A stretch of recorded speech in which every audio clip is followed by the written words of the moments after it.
ಮೊಟ್ಟೆ ಬನ್ಗೆ ಸ್ಟಫ್ ಮಾಡ್ಕೊಳ್ಳೋಕೆ ಮೊಟ್ಟೆ ಪಲ್ಯ ಮಾಡ್ಕೊತೀನಿ. ಒಂದು 2 ಟೇಬಲ್ ಸ್ಪೂನ್ ಎಣ್ಣೆ ಹಾಕೋಬೇಕು. ಇದು ಬನ್ನು ಡೀಪ್ ಫ್ರೈ ಮಾಡೋದು, ಓವನ್ ಅಲ್ಲಿ ಬೇಕ್ ಮಾಡೋದಲ್ಲ. ಎಲ್ಲಾರು ಮನೇಲಿ ಮಾಡ್ಕೋಬಹುದು ಈ ತರ ಮಾಡಿದ್ರೆ. ಒಂದು ದೊಡ್ಡದು ಈರುಳ್ಳಿ ಚಾಪ್ ಮಾಡ್ಕೊಂಡಿದ್ದೀನಿ, ಹಾಕೋಬೇಕು.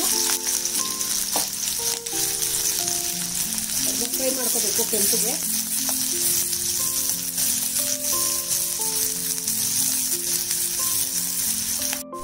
ಇದಕ್ಕೆ 1 tea spoon ginger garlic paste ಹಾಕೋಬೇಕು. ಇನ್ನು 1 ನಿಮಿಷ ಹುರ್ಕೋಬೇಕು. ಇದಕ್ಕೆ 2 ಟೊಮೆಟೊ ಚಾಪ್ ಮಾಡ್ಕೊಂಡಿದ್ದೀನಿ, ಅದನ್ನ ಹಾಕೋಬೇಕು.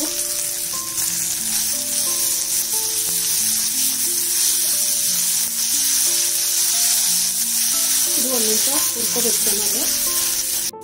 1 ಟೀ ಸ್ಪೂನು ಧನಿಯಾ ಪೌಡರ್ ಹಾಕೋಬೇಕು. ಒಂದು ಅರ್ಧ ಟೀ ಸ್ಪೂನ್ ಸಾಲ್ಟ್ ಹಾಕೋಬೇಕು. ಸಾಲ್ಟ್ ಕಮ್ಮಿ ಹಾಕೋಬೇಕು, ಮೊಟ್ಟೆಗೆ ಜಾಸ್ತಿ ತಗೊಳ್ಳಲ್ಲ. 1 ಟೀ ಸ್ಪೂನ್ ಅಷ್ಟು ಚಿಲ್ಲಿ ಪೌಡರ್ ಹಾಕೋಬೇಕು. ಒಂದು ಅರ್ಧ ಟೀ ಸ್ಪೂನು ಜೀರಿಗೆ ಪೌಡರ್ ಹಾಕೋಬೇಕು.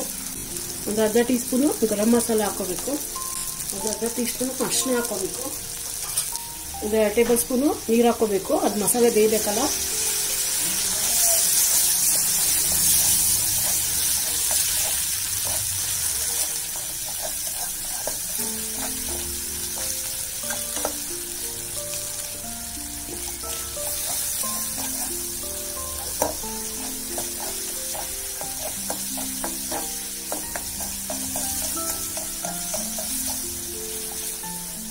ಸ್ವಲ್ಪ ಟೊಮೆಟೊ ಎಲ್ಲ ಸಾಫ್ಟ್ ಆಗಬೇಕು, ಅಲ್ಲಿವರೆಗೂ ಒಂದು 2 ನಿಮಿಷ ಹಿಂಗೆ ಹುರ್ಕೋಬೇಕು. ಒಂದು 3 ಮೊಟ್ಟೆ ತೊಗೊಂಡಿದ್ದೀನಿ, ಹಾಕೋಬಹುದು. 3 ಅಥವಾ 4 ಹಾಕೋಬಹುದು, ನಾನು 3 ಹಾಕೊತಾ ಇದ್ದೀನಿ.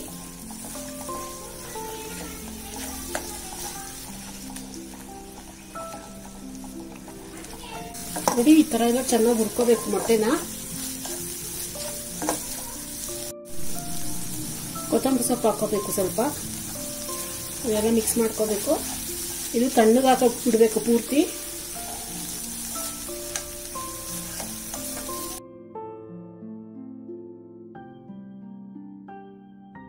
ಇವಾಗ ಬನ್ನಿಗೆ ಹಿಟ್ಟು ಕಲಿಸ್ಕೋಬೇಕು.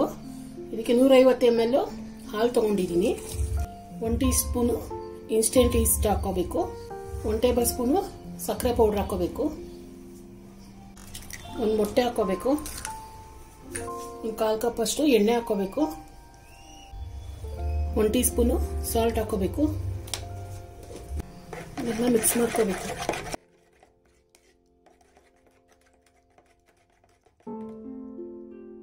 ಇದಕ್ಕೆ 250 ಗ್ರಾಮ್ ಮೈದಾ ಹಾಕೋಬೇಕು. ಸ್ವಲ್ಪ ಇದನ್ನೆಲ್ಲ ಮಿಕ್ಸ್ ಮಾಡ್ಕೋಬೇಕು.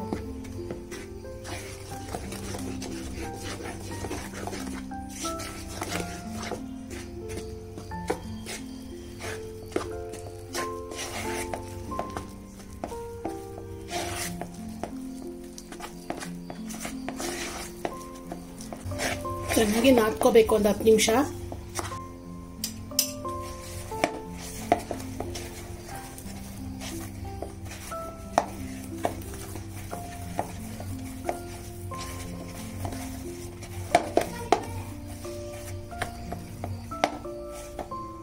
ಸ್ವಲ್ಪ ಹಸಿಟ್ಟು ಸ್ಪ್ರಿಂಕಲ್ ಮಾಡ್ಕೊಂಡು ಕಟ್ಟೆ ಮೇಲೆ ನಾದ್ಕೋಬೇಕು. ಒಂದು 10 ನಿಮಿಷ ನಾದ್ಕೋಬೇಕು ಚೆನ್ನಾಗಿ. ಲೈಟಾಗಿ ನಾದಬೇಕು, ತುಂಬಾ ಪ್ರೆಷರ್ ಹಾಕ್ಬಾರ್ದು. ಸ್ಟಿಕ್ಕಿ ಅನ್ನೋದೆಲ್ಲ ಹೋಗ್ಬೇಕು. ನೋಡಿ ಒಂಚೂರು ಹಸಿಟ್ಟು ಹಾಕೊಂಡ್ರೆ ಈ ಕೈಯಲ್ಲಿ ಕಚ್ಕೊಂಡಿರೋದು, ನೆಲದಲ್ಲಿರೋದು ಎಲ್ಲ ಬಂದ್ಬಿಡುತ್ತೆ. ಸ್ಪ್ರಿಂಕಲ್ ಮಾಡ್ಕೋಬೇಕಷ್ಟೇ.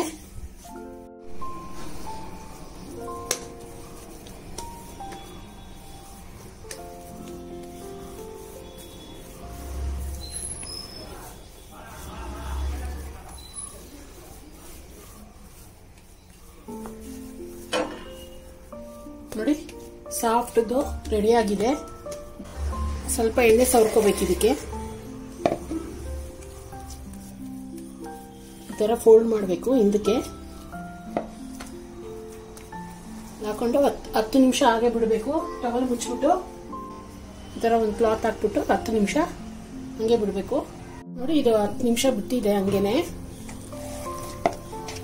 ಇವಾಗ ಸ್ಟಫಿಂಗ್ ಮಾಡ್ಕೋಬೇಕು. ಇದನ್ನ ಸ್ವಲ್ಪ ಹಸಿ ಸ್ಪ್ರಿಂಕಲ್ ಮಾಡ್ಕೊಂಡಿದ್ದೀನಿ. ಇದನ್ನ ಹಾಕೋಬೇಕು. ಹಿಟ್ಟನ್ನ ಸ್ವಲ್ಪ ಸ್ಪ್ರೆಡ್ ಮಾಡ್ಕೋಬೇಕು. ಇವಾಗ ಈ ತರ ಕಟ್ ಮಾಡ್ಕೋಬೇಕು.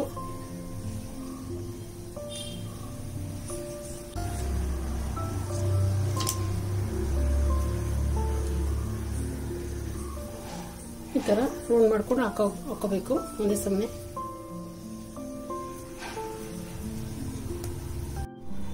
ಸ್ವಲ್ಪ ಈ ತರ ಸ್ಪ್ರೆಡ್ ಮಾಡ್ಕೋಬೇಕು ಕೆಳಗಡೆ ಹಸಿಟ್ ಹಾಕೊಂಡು.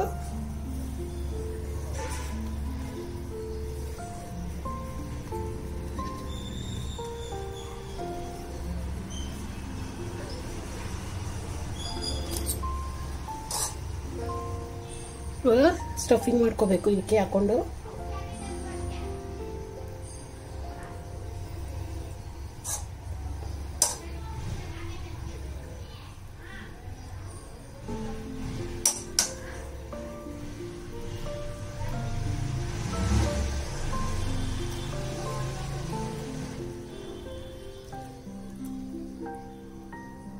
ಈ ತರ ಕ್ಲೋಸ್ ಮಾಡ್ಕೋಬೇಕು.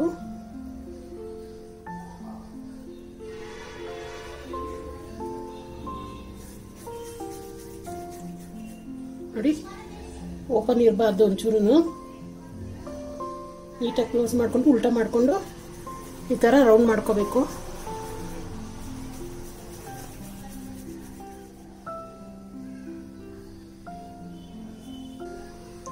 ನೀಟಾಗಿ ನೋಡಿ ಹ್ಯಾಂಡ್ ಮೇಲೆ ಇಟ್ಕೊಂಡು ಮೇಲ್ಗಡೆ ಈ ತರ ಬುಟ್ಟಿ ತರ ಇಟ್ಕೊಂಡು ತಿರುಗಿಸ್ಕೋಬೇಕು.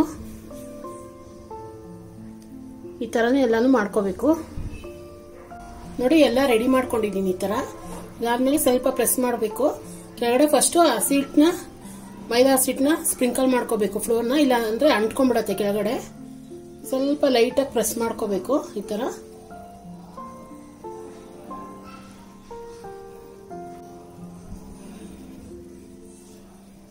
ಇವಾಗ ಇದನ್ನ ಡಬಲ್ ಸೈಜ್ ಆಗಕ್ಕೆ 1/4ರಿಂದ 1 ಅವರ್ ಬೇಕಾಗತ್ತೆ.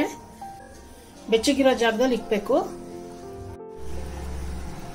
ನೋಡಿ, ಇವಾಗ ಇದು ಡಬಲ್ ಸೈಜ್ ಆಗಿದೆ. ಇವಾಗ ಎಣ್ಣೆಲಿ ಕರ್ಕೋಬೇಕು ಇದನ್ನ. 1 ಅವರ್ ಆಗಿದೆ ಇದು.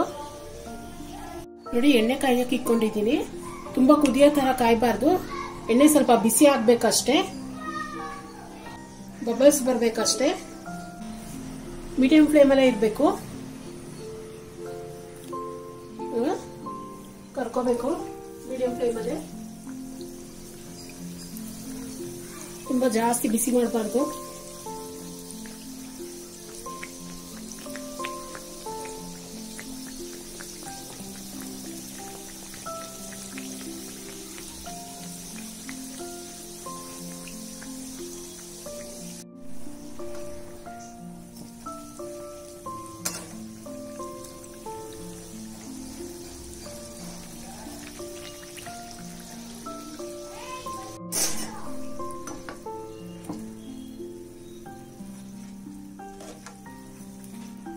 ಗೋಲ್ಡನ್ ಬ್ರೌನ್ ಆಗೋವರೆಗೂ ಕರ್ಕೋಬೇಕಿದ್ನ. ನೋಡಿ, ಎಷ್ಟು ಡುಮ್ಮಕ್ಕೆ ಸಾಫ್ಟ್ ಆಗಿ ಬಂದಿದೆ. 1 ನಿಮಿಷ 2 ನಿಮಿಷ ಬೇಕಾಗತ್ತೆ. 2 ಕಡೆನೂ ಸೈಡಲ್ಲಿ 2 ಸೈಡು ಕರಿಬೇಕು ಅಂದಾಗ. ಇದಾಗಿದೆ. ಟಿಶ್ಯೂ ಪೇಪರ್ ಮೇಲೆ ಹಾಕ್ಬೇಕು.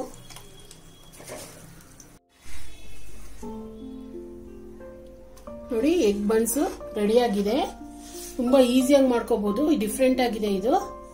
ಓವನ್ ಅಲ್ಲಾದ್ರೆ 30 ನಿಮಿಷ ಬೇಕಾಗಕ್ಕೆ. 5 ನಿಮಿಷದಲ್ಲಿ ಇದೆಲ್ಲ ಕರೆದ್ಬಿಟ್ಟೆ ನಾನು ಬನ್ನ. ನೀವು ಟ್ರೈ ಮಾಡಿ ಮನೇಲಿ. ತುಂಬಾ ರುಚಿಯಾಗಿರುತ್ತೆ ಮತ್ತೆ ತುಂಬಾ ಸಾಫ್ಟ್ ಆಗಿರುತ್ತೆ ಇದು. ನೋಡಿ, ಎಷ್ಟು ಸಾಫ್ಟ್ ಬಂದಿದೆ.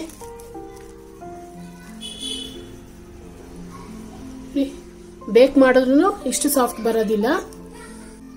ಓವನ್ ಇಲ್ದೇ ಇರೋರು ಈ ತರ ಎಣ್ಣೆಲಿ ಡೀಪ್ ಫ್ರೈ ಮಾಡ್ಕೊಂಡ್ರೆ ಬನ್ಗಿಂತ ಚೆನ್ನಾಗಿರುತ್ತೆ, ಬೇಕ್ ಮಾಡೋದಕ್ಕಿಂತ ಚೆನ್ನಾಗಿರುತ್ತೆ. ಟ್ರೈ ಮಾಡ್ತೀರಾ ಅನ್ಕೊಂಡಿದೀನಿ.